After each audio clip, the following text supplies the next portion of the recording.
تھوڑی دیر آرام کر کے اسلامی لشکر مکہ کی طرف چل پڑا۔ جوفا ایک مقام ہے جہاں لشکر کا ہراول دستہ پہنچا تو مکہ کی طرف سے چھوٹا سا ایک قافلہ آتا دکھائی دیا۔ اسے قریب آنے دیا گیا۔ دیکھا وہ قریش کا ایک سرکردہ آدمی عباس تھا جو اپنے پورے خاندان کو ساتھ لیے مدینے کو جا رہا تھا۔ یہ وہ شخص تھا جس نے حضرت عباس رضی اللہ تعالی عنہ کے نام سے تاریخ اسلام میں شہرت حاصل کی۔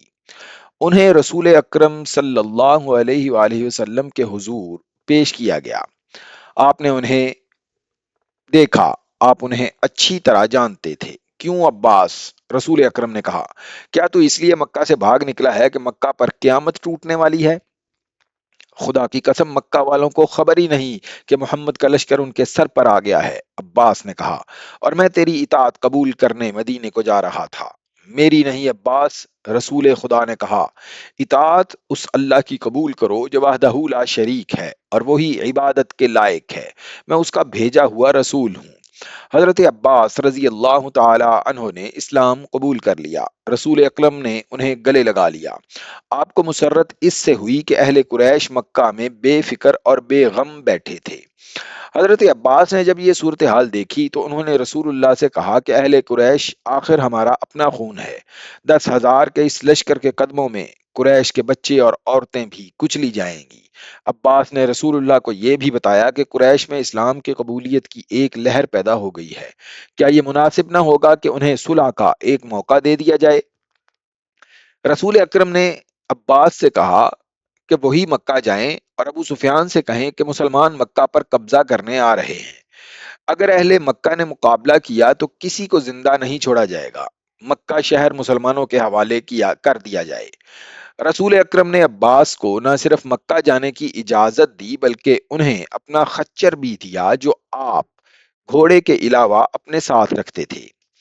ابو سفیان مدینے سے جو تاثر لے کر گیا تھا وہ اس کے لیے بڑا ہی ڈراؤنا اور خطرناک تھا۔ وہ تجربہ کار آدمی تھا اور وہ مسلمانوں کی شجاعت اور عزم کی پختگی سے بھی واقف تھا۔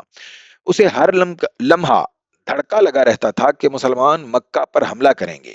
اس کی بیوی ہندا، اس کے سالار اکرمہ اور صفوان اس کا حوصلہ بڑھاتے رہتے تھے، لیکن اسے اپنے ذاتی وقار کی اور اپنے قبیلے کی تباہی نظر آ رہی تھی۔ وہ ہر وقت بے چین رہنے لگا۔ ایک روز وہ اس قدر بے چین ہوا کہ گھوڑے پر سوار ہو کر مکہ سے باہر چلا گیا۔ اس کی کوئی اس کی کوئی جسے اسے اس کی کوئی حس اسے بتا رہی تھی کہ کچھ ہونے والا ہے۔ اس کے دل پر گھبراہٹ طاری ہوتی چلی گئی۔ اس نے اپنے آپ سے کہا کہ ہوگا یہی کہ مسلمان مکہ پر حملہ کرنے آ جائیں گے۔ یہ سوچ کر وہ یہ دیکھنے کے لیے مدینے کے راستے پر ہو لیا کہ مدینے کی فوج آ ہی تو نہیں رہی۔ اسے ایسے محسوس ہو رہا تھا جیسے ہوا کی بو بدلی بدلی سی ہے۔ وہ انہی سوچوں میں گم مکہ سے چند میل دور نکل گیا۔ اسے عباس ایک خچر پر سوار اپنی طرف آتا دکھائی دیا۔ وہ رک گیا۔ عباس، اس نے پوچھا، کیا تم اپنے پورے خاندان کے ساتھ نہیں گئے تھے؟ واپس کیوں آ گئے ہو؟ میرے خاندان کی مت پوچھ ابو سفیان، عباس نے کہا۔ مسلمانوں کے 10,000 پیادوں، گھوڑ سواروں اور شتر سواروں کا لشکر مکہ کے اتنا قریب پہنچ چکا ہے جہاں سے چھوڑے ہوئے تیر مکہ کے دروازوں میں لگ سکتے ہیں۔ کیا تو مکہ کو اس لشکر سے بچا سکتا ہے؟ کسی کو مدد کے لیے بلا سکتا ہے تو؟ صلح کا معاہدہ تیرے سالاروں نے توڑا ہے۔ محمد، جسے میں اللہ کا رسول مان چکا ہوں، سب سے پہلے تجھے قتل کرے گا۔ اگر تو میرے ساتھ رسول اللہ کے پاس چلے تو میں تیری جان بچا سکتا ہوں۔ خدا کی قسم میں جانتا تھا مجھ پر یہ وقت بھی آئے گا۔ ابو سفیان نے کہا، چل میں تیرے ساتھ چلتا ہوں۔ شام کے بعد عباس ابو سفیان کو ساتھ لیے مسلمانوں کے پڑاؤ میں داخل ہوئے۔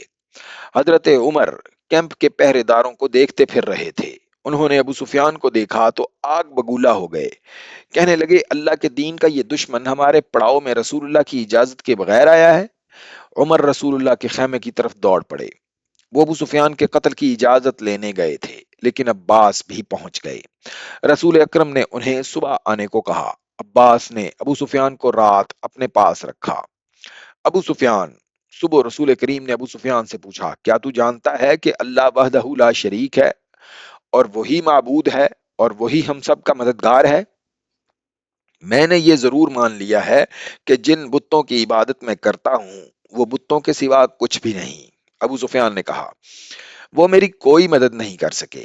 پھر یہ کیوں نہیں مان لیتا کہ میں اللہ کا رسول ہوں جو معبود ہے؟ رسول کریم نے پوچھا، میں شاید نہ مانوں کہ تم اللہ کے رسول ہو۔ ابو سفیان ہاری ہوئی سی آواز میں بولا، ابو سفیان، عباس نے قہر بھری آواز سے کہا، کیا تو میری تلوار سے اپنا سر تن سے جدا کرانا چاہتا ہے؟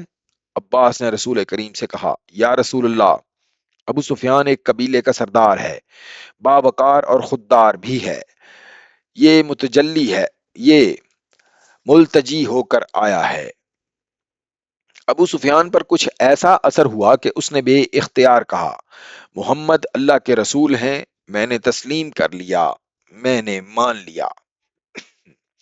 جاؤ، رسول کریم نے کہا، مکہ میں اعلان کر دو کہ مکہ کے وہ لوگ مسلمانوں کی تلواروں سے محفوظ رہیں گے جو ابو سفیان کے گھر میں داخل ہو جائیں گے، اور وہ لوگ محفوظ رہیں گے جو مسجد میں داخل ہو جائیں گے، اور وہ لوگ محفوظ رہیں گے جو اپنے دروازے بند کر کے اپنے گھروں میں رہیں گے۔ ابو سفیان اسی وقت مکہ کو روانہ ہو گیا، اور رسول اکرم نے صحابہ اکرام کے ساتھ اس مسئلے پر تبادلہ خیال شروع کر دیا۔ مکہ میں اکرمہ اور صفوان جیسے ماہر اور دلیر سالار موجود ہیں، وہ مقابلہ کیے بغیر مکہ پر قبضہ نہیں ہونے دیں گے۔ اونٹ بہت تیز دوڑا آ رہا تھا۔ جب وہ مکہ کے قریب پہنچا تو اس کے سوار نے چلانا شروع کر دیا، عزا اور حبل کی قسم، مدینے والوں کا لشکر مر و زہر میں پڑاؤ کیے ہوئے ہے۔ میں نے اپنے سردار ابو سفیان کو وہاں جاتے دیکھا ہے۔ اہل قریش، ہوشیار ہو جاؤ، محمد کا لشکر آ رہا ہے۔ اس نے اونٹ کو روکا اور اسے بٹھا کر اترنے کی بجائے اس کی پیٹھ سے کود کر اترا۔ اس کی پکار جس نے سنی وہ دوڑا آیا۔ وہ گھبراہٹ کے عالم میں یہی کہے جا رہا تھا کہ مدینے کا لشکر مر و زہر تک آ پہنچا ہے، اور ابو سفیان کو اس لشکر کے پڑاؤ کی طرف جاتے ہوئے میں نے خود دیکھا ہے۔ مکہ کے لوگ اس کے ارد گرد اکٹھے ہوتے چلے گئے۔ ابو حسنہ، ایک مومر آدمی نے اسے کہا، تیرا دماغ صحیح یا تو جھوٹ بول رہا ہے؟ میری بات کو جھوٹ سمجھو گے تو اپنے انجام کو بہت جلدی پہنچ جاؤ گے۔ شتر سوار ابو حسنہ نے کہا، کسی سے پوچھو ہمارا سردار ادھر کیوں گیا ہے۔ اس نے پھر چلانا شروع کر دیا، اے قبیلہ قریش، مسلمان اچھی نیت سے نہیں آئے۔ ابو حسنہ کا واویلا مکہ کی گلیوں سے ہوتا ہوا ابو سفیان کی بیوی ہندا کے کانوں تک پہنچا۔ وہ آگ بگولا ہو کے باہر آئی اور اس ہجوم کو چیرنے لگی جس نے ابو حسنہ کو گھیر رکھا تھا۔ اس نے ابو حسنہ کا گریبان پکڑ کر کہا، میری تلوار محمد کے خون کی پیاسی ہے، تو میری تلوار سے اپنی گردن کٹوانے کیوں آ گیا ہے؟ کیا تو نہیں جانتا کہ جس پر تو جھوٹا الزام تھوپ رہا ہے وہ میرا شوہر اور قبیلے کا سردار ہے؟ اپنی تلوار گھر سے لے آ خاتون، ابو حسنہ نے کہا، لیکن تیرا شوہر آ جائے تو اس سے پوچھنا وہ کہاں سے آیا ہے، اور تو کہتا ہے محمد لشکر لے کر آیا ہے؟ ہندا نے پوچھا۔ خدا کی قسم، ابو حسنہ نے کہا، میں کہتا ہوں جو میں نے دیکھا ہے، اگر تو سچ کہتا ہے تو مسلمانوں کو موت ادھر لے آئی ہے۔ ہندا نے کہا، ابو سفیان واپس آ رہا تھا۔